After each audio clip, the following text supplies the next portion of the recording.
Hello and welcome to the romance track here at ConTinual. Tonight we are talking about LGBTQ plus romance and paranormal romance. So we're going to talk about all the spooky goodness, but first let's let everybody introduce themselves, starting with Liv. Hi, I'm not muted. Nope. Okay, good. I'm Liv and I write historical or paranormal romance, and sometimes both at the same time. Very good. Stephanie. Hi, my name is Stephanie Burke. I'm known as Flash. I'm a USA Today bestselling author who's had over 100 books to my belt. And I love mixing in my paranormal with my LGBTQ because it's just so much fun. So much things you can get away with. So, yay. How about you, Ari? I'm McKay, and with my writing partner, Rachel Langella, we write contemporary romance as Ari McKay, and we write paranormal as Rachel Langella. Great. EJ. I'm EJ Russell. I write across the spectrum of romance, contemporary, historical, but my main wheelhouse is paranormal rom-com, sort of quirky and verging on screwball. So if it's not fun, why bother, you know? That's very true. Rachel. Hi, I'm Rachel Langella, and with my partner, Ari McKay, we write a lot of different genres, and one of them that we can coming back to is paranormal romance. Okay. Raven. I am Raven deHart, and I write mostly paranormal, a few contemporaries, but the main wheelhouse is paranormal male. Okay. And I'm Gail Martin and Morgan Brice. As Gail, I write epic and urban fantasy, lots of ghosts and vampires and werewolves there. And as Morgan Brice, I write urban fantasy, male paranormal romance with lots of ghosts and vampires and werewolves and plenty of spooky stuff and lots of magic. Because every story is better with a ghost in it. Or two or three. So, what's the first book that you remember that got you hooked on all things paranormal? Stephanie? It would come to me. There are so many ears. Come on, you know. I have to go back far to find my first real paranormals. And I think my first real paranormal that actually bordered on romance would be this one from an author I cannot find anymore, but the book was called Witch. And the thing that struck me was that this poor woman whose daughter popped up with this magical ability to do magic, and then there was the modern day witch hunts behind it. But the thing that grabbed me was this guy his job was a gatekeeper. He was supposed to unlock the magic. And this dude was solidly in a male-male relationship, but he still and yet had to go and have sex with all these other women to unlock their power. And it was the only way that his partner was like, I can divide the work. If it's a male witch, we're going to have issues. And it was just a little side thing. I was a teenager reading this story, and it was like, wait, what? I never considered that. That's a whole new list of issues that might happen with somebody in a relationship like this. I need to find more of this because it was so different. So I went digging, and it was years before I found anything else similar to that. But that first one right there with that couple discussing their relationship issues in front of this woman who's like, I just need somebody to screw me so I can get the magic to save my child. Can somebody please, get off your argument and help me? That was the most amazing thing in my teenage life at that point. So I've been trying to find something like that. I couldn't find it. I decided I was going to write it because it doesn't always have to be serious and death-taking. That little bit of humor in there, it made them more real to me. It seemed like they were real people then.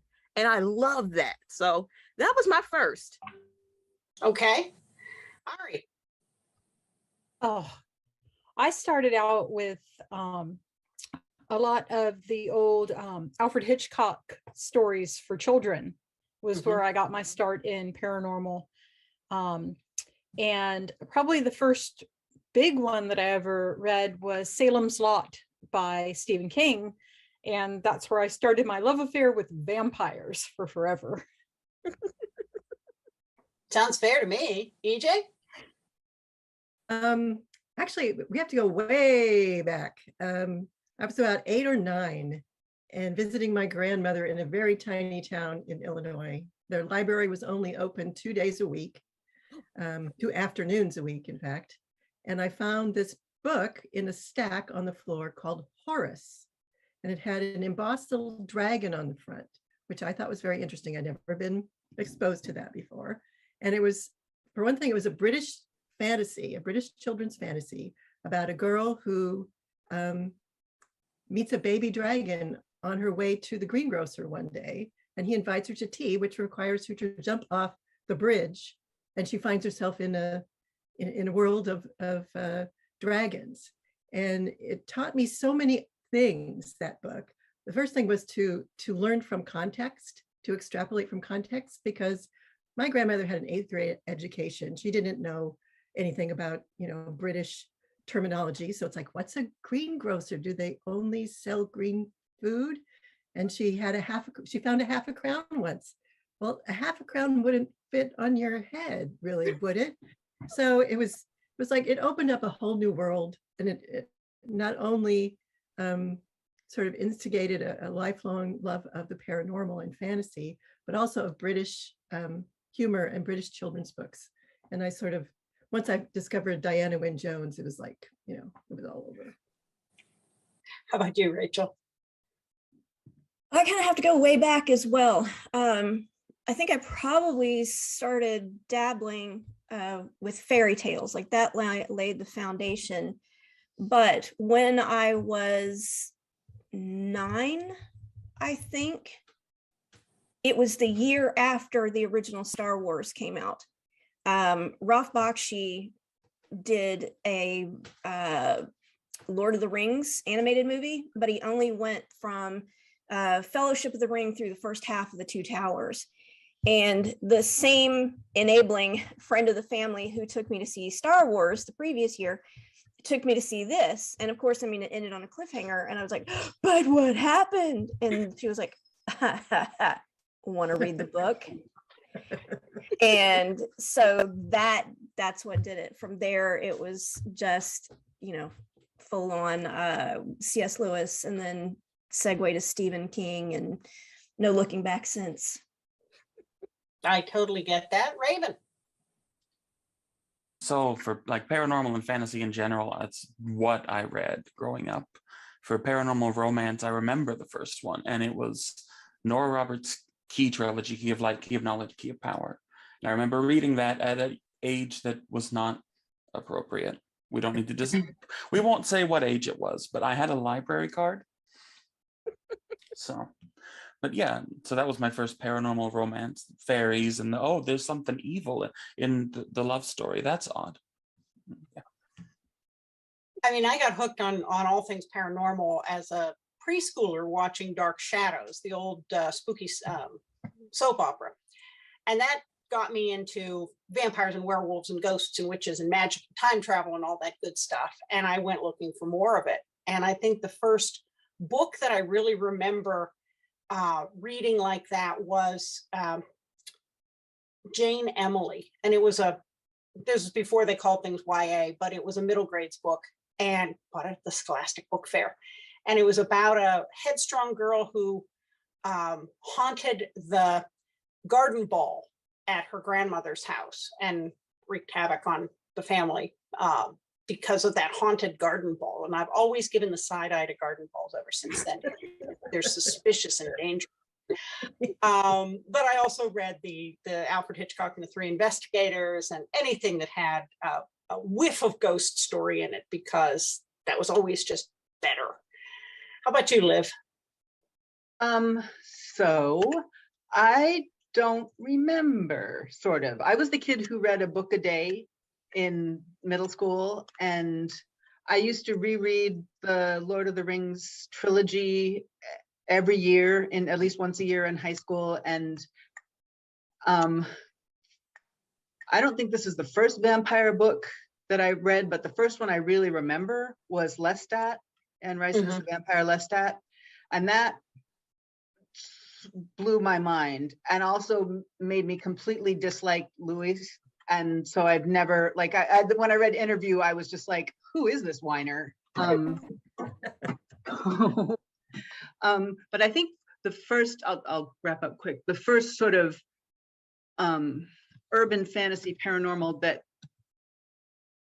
really sent me down the pathway that where I'm ending up today was Dead Until Dark, the first Sookie Stackhouse book, because that was kind of the first urban fantasy series, and like from there I went to that I read, and then from there I went to Anita Blake and Rachel Morgan, and like pretty much name your popular urban fantasy series, and that. So yeah. Okay. So if you haven't already said what got you into paranormal romance and why, then let's tell me now. And if you have already, we'll come up with another few books to mention, because there are plenty of good ones out there. Ari? Oh, well, I was always more of a science fiction reader, I'll be honest. That I was definitely more, and I still to this day read military science fiction. That's like my first love. But I really got into a rather problematic nowadays fandom that I really don't want to give any more popularity to because of what goes on, but it's actually where I met Rachel, and we were doing, and it was a fantasy genre, and there were some obviously to us at least gay characters that, you know, we always had our slash goggles on. So that was where I really got into the whole thing, was through fanfic, because it wasn't, other than maybe some, I mean, Thieves World had, you know, gay characters obviously, but there were not as many, at least not in the mainstream kind of fiction that I was reading. So I got into fanfic very heavily, and that's where I went into the gay romance, and especially the paranormal gay romance. Okay. EJ? Gosh, that's a tough question. I was trying to remember. Like Ari, I also had, in addition to my fixation with British children's fantasy, science fiction obsession as well, because I was in 6th grade when the first episode of Star Trek TOS broadcast, and I watched it with my dad, and I think he regretted that ever after that, because I was hooked on it. I had other kids, I mean, that was when I was like 6th grade going into middle school. The other girls had crushes on people like Bobby Sherman or, you know, other singers. I had a crush on Mr. Spock, not Leonard Nimoy, Mr. Spock. In terms of the first gay paranormal romance I read, I'm trying to remember. And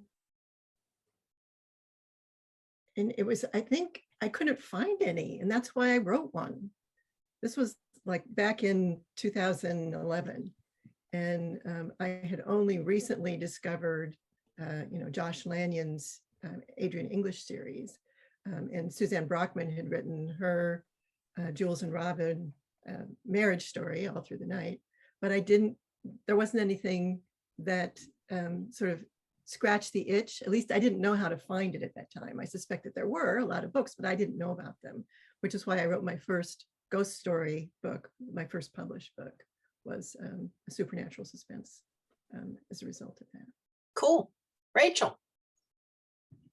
So I think what got me into paranormal romance in general was probably your standard male-female romance novels, because I started reading those when I was in my early teens, perhaps younger. And, you know, those were always kind of in the mix. And, you know, this was a while back. So there were not any LGBT mainstream books. There just weren't, you know. If you were lucky, you had, you know, kind of a side character or background story. I think the closest one of my generation would be Mercedes Lackey, the Valdemar books, which I don't think I found those until I was in college. So yeah, it was just standard male-female romance, and I didn't get into LGBT male-male romance until fan fiction. Okay. How about you, Raven? Oh, I mean, like I said before, the Nora Roberts books were my first paranormal romances for male. Oh, I don't even know. It would have been around the time I started writing it, probably. So. Okay. I was never into, regular contemporary male-female romance. I just I never identified with the women there. They just were not who I was or who I wanted to be.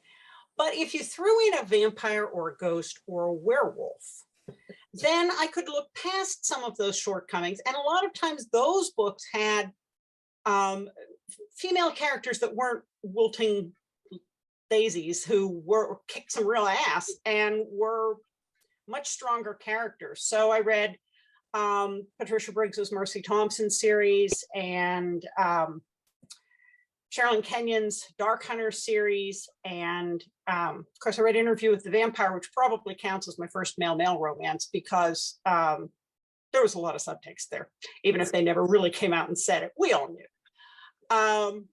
Subtext is a scrambled word for butt sex. This is true. More often than not. And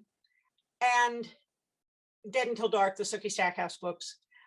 And I fell in love with Supernatural, no big surprise there. And I started to read the fan fiction, and then I started to read the slash and really fell in love with the slash and said, this is so good. What does the published stuff look like? And the first series I happened upon was Jordan L. Hawk's Wyborn and Griffin Widdershin series, which was just fantastic. And that's where Morgan Brice came from, because I decided this was just too much fun and I wanted to be in on it too. So yeah, that's the that's the progression. How about you, Liv? I think, well, you already heard my reading history, probably more detailed than you necessarily needed. But I do think, as far as male paranormal,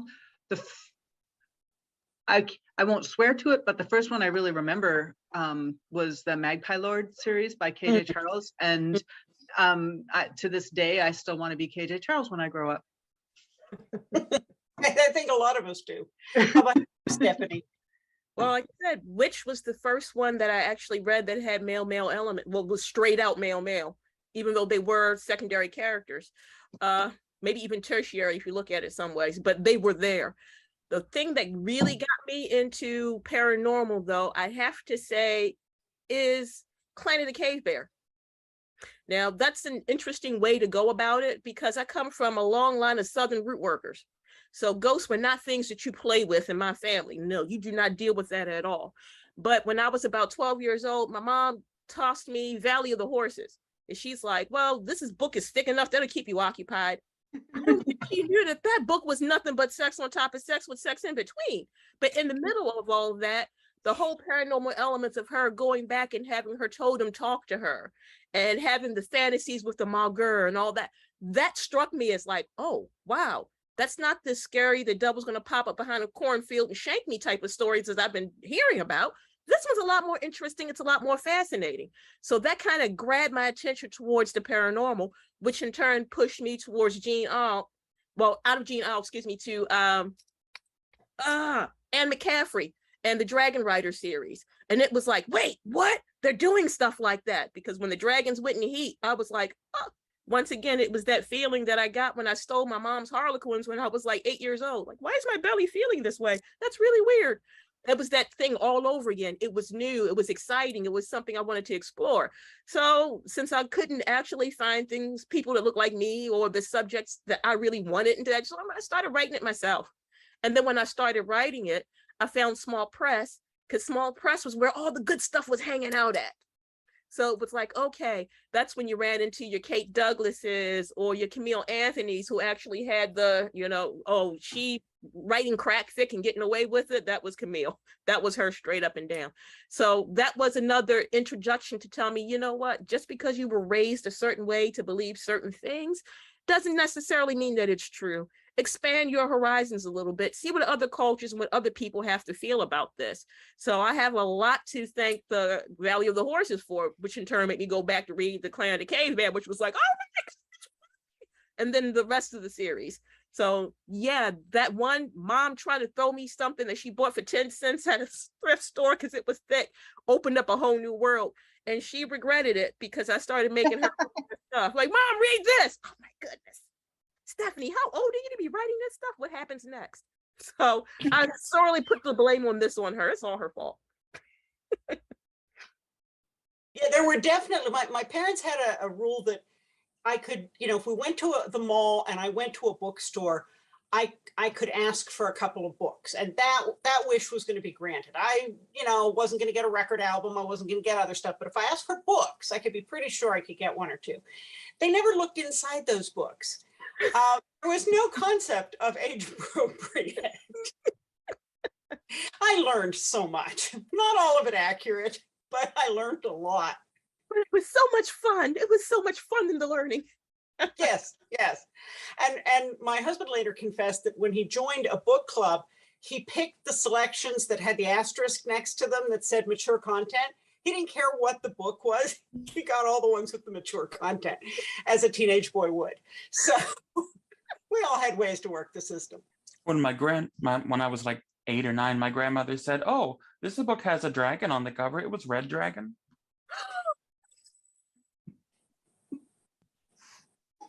Yeah. Lights on, sleeping with the lights on. Can't stop reading though.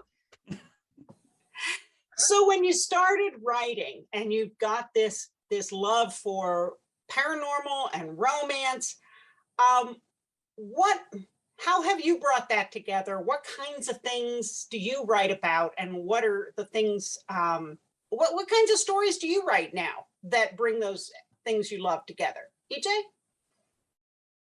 Well, the first series that I started to write, I wrote a couple of the supernatural suspense books at the very beginning of my career. But the first series that I started, which has sort of blossomed into a story world with now 15 books in it, was based on Celtic mythology. Because I had read Evangeline Walton's retake of the Mabinogion when I was working at a bookstore in the mid-70s. And I was fascinated with how different Celtic mythology was from, you know, classical Greek or Roman. I mean, the stories were very, very different, very peculiar. I mean, they didn't have the same kind of story arcs that a lot of the classical stuff did. But the characters and the kinds of magic and the different kinds of, you know, the conflicts among the species I found very interesting. So I started with my first Fae Out of Water series, was a trilogy based on Celtic mythology, and that world has grown, adding, you know, different species over time that aren't necessarily Celtic, but pretty much all of the paranormal that I write has some kind of mythological hook to it, because I'm a very reactive writer. When I get an idea, it's in response to something else that I've heard or seen.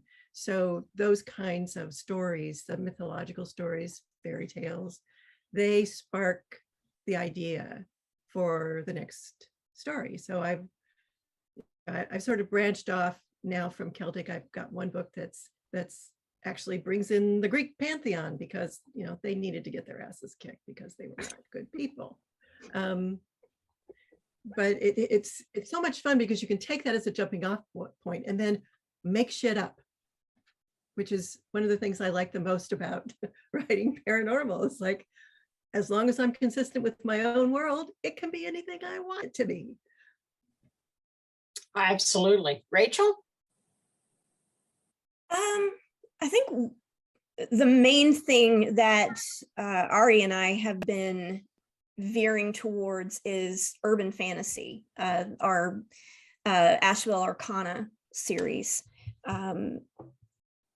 Personally, I think my jam is more like gothic horror. I like spooky. I love spooky. And so the inclusion of that type of thing and Ari's love of action, that's how we got Asheville Arcana. It's the merging of our two very different interests in a way that works for us. Okay. Raven? So probably the primary paranormals I have are shifter romances, but almost all of it is UF of some kind, UF romance. So sort of falls in that territory of like, I'm not all the way fantasy, but it's pretty fantasy heavy. I wrote urban fantasy with minimal romance on the Gail Z. Martin side before I started into the Morgan Brice stuff. So I've always loved making up magic systems and spell work and, looking at what kind of gems and plants are magical and what are some of the traditions across all the different types of craft.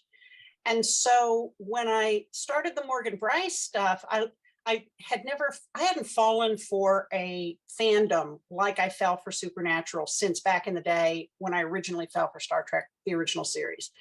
And so I looked at it and said, well, what is really getting me about this? What's lighting a fire in me about this TV show and these characters? Why do I care so much?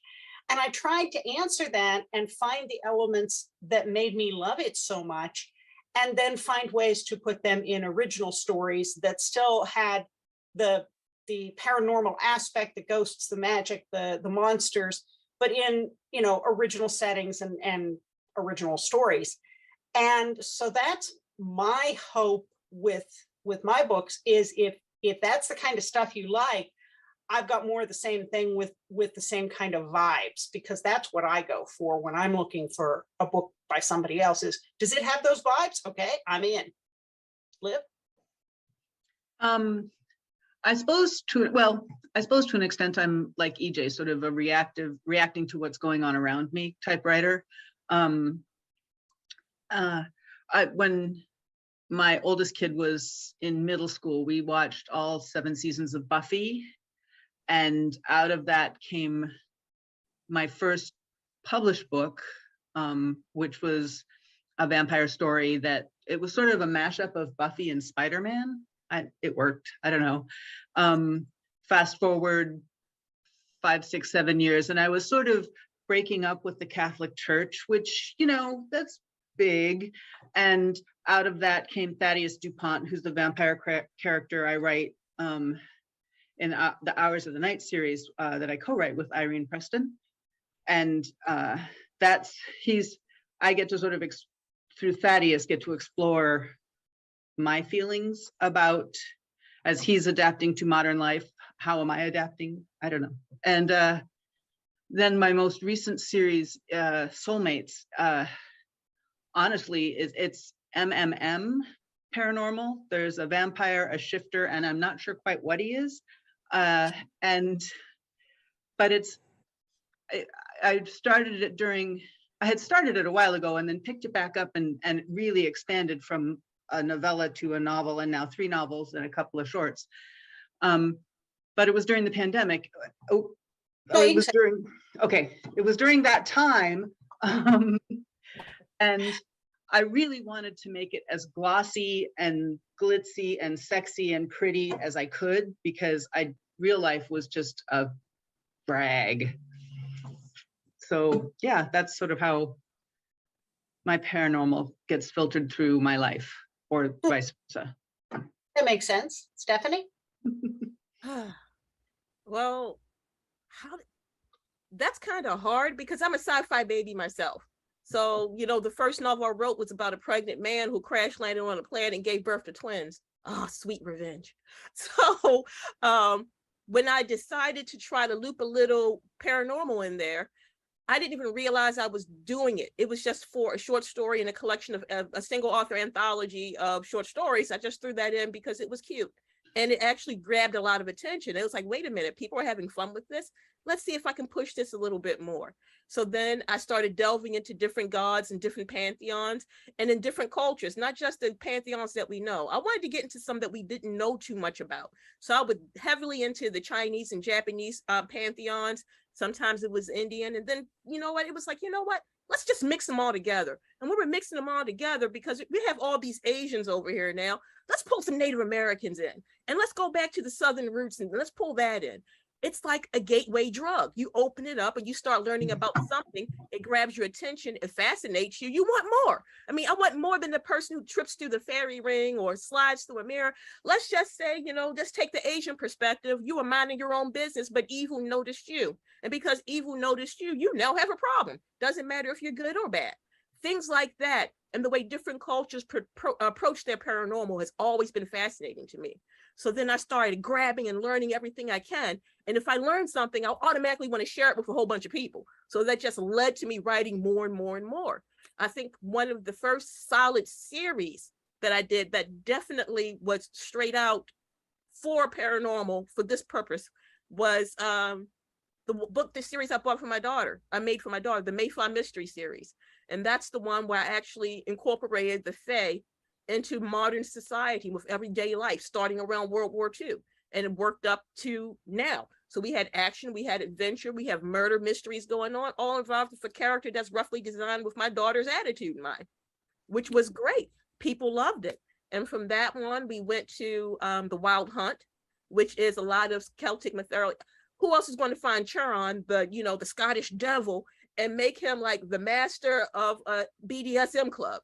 Why not? It's always in there. It's in there anyway, because he's got that, love of leather and whipping people. Let's just throw that all in there and make fun with it.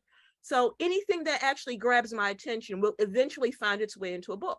If not immediately, then I'll hold on to that thought. And so something else makes me rack, because sometimes, like a bunch of you guys, I can be a reactionary author as well. But sometimes I'll sit back on it and I'll think about it. And I'll actually plot it out mentally before I go ahead and try to put it down to pen to paper, so to speak. So it depends. But if I have that thought of something caught my attention, I'll hold on to the research for that until I feel it's needed. So my paranormal experience at this point is all over the place. You can't pinpoint one thing that I'm really in love with, because I'm just in love with the other world. No matter what culture, no matter what group it comes from, I'm just fascinated. So my escapism, I really want to escape everything when I get into my escapism, and paranormal is like a perfect way to do that. Oh, I hear you on that. Ari, how about you? Well, strangely enough, the very first thing that Rachel and I wrote for publication was Bloodbathory Like the Night. And that it's vampires and shifters, but so weird story with that one is that the whole idea for that book came from the fact that when we were writing fanfic, we wrote this one fanfic where the two main characters had left their magical world and we wanted them to bond over something. And so we created this fictional TV show called Bloodbathory. And so it was just for fanfic. We created this whole world, and then it's like, hey, that would make a book. And in fact, it made 3 books. And as always, we tend to mix a little science with our paranormal, and the shifters, there's actually scientific reasons behind why vampires are vampires and why shifters are shifters, rather than purely paranormal reasons of why, it's not magic, it's something else, but it's still paranormal. So those books will always be near and dear to my heart because they were the first ones we wrote. Awesome. So what aspect of paranormal romance haven't you written yet but would like to? Rachel? I am not sure, because we've covered a gamut. We've got ghost stories, we've got historical paranormal, we've got urban fantasy. We've covered a lot. I think if if we could do a full length ghost story, like book length, we've done a sort of like a short story novella length, but just, you know, this old British Victorian ghost in the attic, classic Gothic horror in the vein of, you know, Wuthering Heights and Dracula and all of those good, you know, Victorian Gothic stories. If we did a full-length book like that, I would just be squeeful. How about you, Raven? I have not yet managed to get around to any ghost PNR. I would love to. I have like 3 or 4 different half-baked outlines for them. So at some point it'll happen, but I haven't gotten there yet. I'd like to. I did a story for a large prolific works giveaway that includes ghost sex, and figuring out how that was going to work was a lot of fun. But I did. I remember that. We've done it. And there was another one that included sex magic, and that was kind of fun. But I'm excited. I'm doing a Gothic romance, true Gothic, spooky, scary, on the moors kind of thing for Falstaff Books next year. And it's one that I've had the outline for a couple of years now, and just didn't get it in the pipeline. And I'm really excited about that because I loved all those really suspenseful, creepy house at the end of the long lane with all the fog and, you know, something's in the attic. And yeah, that I love that. So I'm looking forward to that. How about you, Liv? I apparently am a copycat because I really do want to write a good haunted house. I've done room for another good haunted house. There's always enough for that. I've done ghosts with what's the book that we just published with Irene? Anyway, sorry, I can't remember my own damn book titles, but yeah, I've been reading a lot of haunted house and enjoying it, and I'm like, yeah, I got to throw my hat in that ring. Okay, Stephanie? I'm gonna have to I don't have to go along with everybody else, in harmony with everybody else's comments. I'm gonna have to go ghost, because it is so hard for me to step away from my upbringing. And I know I would like to think that, oh, it will be easy. I knew that there are different ways and different perspectives, but it's still hard to get past that. Ghosts are no good. They're not bad. They're not everything evil. Don't touch this. This is stuff that you shouldn't touch with. That upbringing is kind of hard to get over. So I have like a million outlines that I've started, story snippets that are in work that I started, but I stopped because it doesn't quite feel right, or it's not conveying what I wanted to convey. So I'm still working on it. I'm going to have that really great ghost story. I might even have ghost sex. It might even be evil ghost sex. And I mean, not incubus type. I might even have the heroine turn evil to be with the evil ghost. That sounds more plausible with something I want to do. But either way, I'm going to have to buckle down, shut up, stop whining, and just let my, imagination run free with this. Like, stop listening to what your parents said. You're grown now. So I'll get that into my psyche, and it's like, okay, no longer have to work out for my, root working aunties to see if they're going to pop around the corner and be like, you're doing wrong, you're doing wrong. So I'm going to get that ghost, and that ghost is going to be perfect, and the ghost is going to be kinky and doing some really weird stuff, just because I want to get over this whole ghost thing. Because I know the first one, it'll pop open the dam, and then there'll be all kinds of ghosty goodies that are flowing through. So yeah, I want that ghost. Gotta get that ghost. Ari?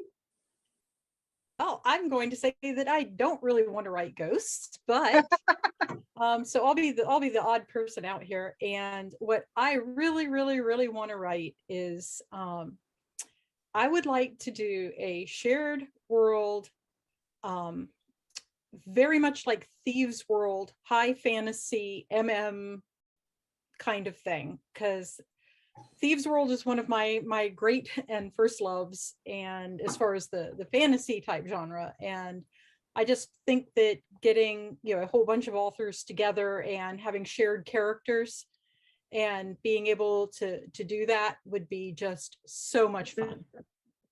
EJ volunteers. Stephanie, yeah, I think It was tribute. So what I'm hearing is that we're going to have your shared, we're all going to be in your shared world, and the rest of us are going to make a ghost romance box set. I think you've got that right. EJ, how about you? Well, before I start, I just want to ask Ari if she's ever read Terry Winling's Border Town stories. Look those up because they're really fabulous. It's sort of post-apocalyptic. The apocalyptic thing that happened is that fairy comes back and it sort of completely disrupts this Minnesota town. They're wonderful stories. But I'm going to sort of veer back into the ghost territory a little bit.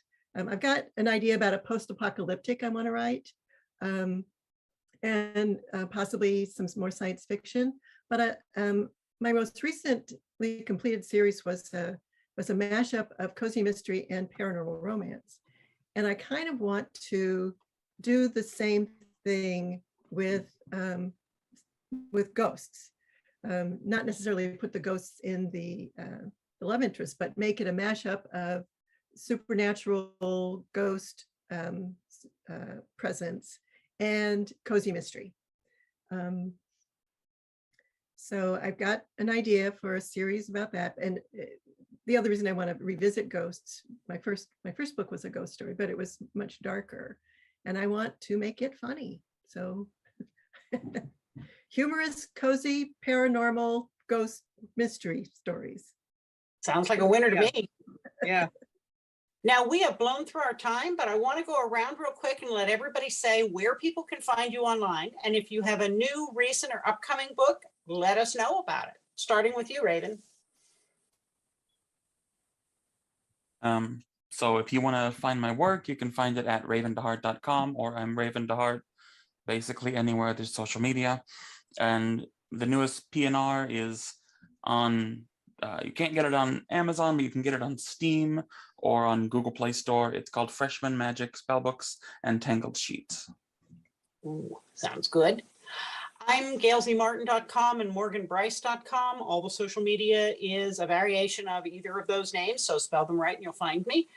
My most recent PNR was No Surrender in my Badlands series, and that's got all kinds of ghosts and supernatural elements. And the next one coming up soon is Again, which is the second book in my Fox Hollow Shifter series. So lots going on there. Liv? So you can find me at livrancourt.com or on most social medias, some variation of live at livrancourt, at live.rancourt, something. I'm not terribly creative that way. And my most recent release was Redeemed, which is book 3 in my Soulmate series, which again is MMM Paranormal. And I am pondering what to do next. Okay. Stephanie. You can find me at author.stephanieburke.online. All my social media links are there, like Facebook and Twitter and Instagram that I hardly ever use, that I've been abusing. All of my social links are there. And the latest story that I had just dropped last Thursday, it actually is a paranormal. It's called Dragon Lord. It's book 2 in the How Not to Date a Dragon, part of the How Not to Date series. And this one is female. I have one asexual female with her partner, and she gets to turn to basically partner with a dragon who thinks humans are disgusting, but like we're kind of cute little pets to keep around. So he's hoarding females. And he has a whole army of very angry PMSing females that are about to wage war. It's the second book in the third book series, and that's called Dragon Lord. Nice. Ari? You can find me and Rachel at REMckay.com. Our latest release is A Prince Among Men. That's not paranormal, but it did just come out last week. And in fact, 1 week ago today. And our upcoming books, we have some historicals that are being re-released, some historical Westerns that'll be coming out in the next couple of months. And we are currently working on the next in the Astral Arcana series, which is called Hidden Magic. Okay. Rachel. You're muted. Whoops, sorry. Can't really add a whole lot. Yeah, Ari and I share a website, remckay.com. And that has our socials listed on it. Our last paranormal was Stop Dragging My Heart Around. And we are working on a new Asheville Arcana, which features a non-binary puka. Oh, yay. EJ, how about you? My most recently released paranormal romance was the 15th book in my myth matched world called it's called The Skinny on Ginny, and it's actually kind of a new adult story, very very low heat, low angst. And before that, I completed the first 4 books in my Quest Investigation series: 5 Dead Herrings, The Hound of the Burgervilles, Lady Under the Lake, and Death on Denial. My the best place to find me is at my website, ejrussell.com. All my social links are there. All right. Well, folks, thank you so much for a wonderful conversation. This has been a lot of fun, and I can't wait to go find all your books and read them. And thanks all of you for watching and listening. There'll be more LGBTQ, more romance, and more paranormal stuff coming up here on ConTinual. So we'll see you online.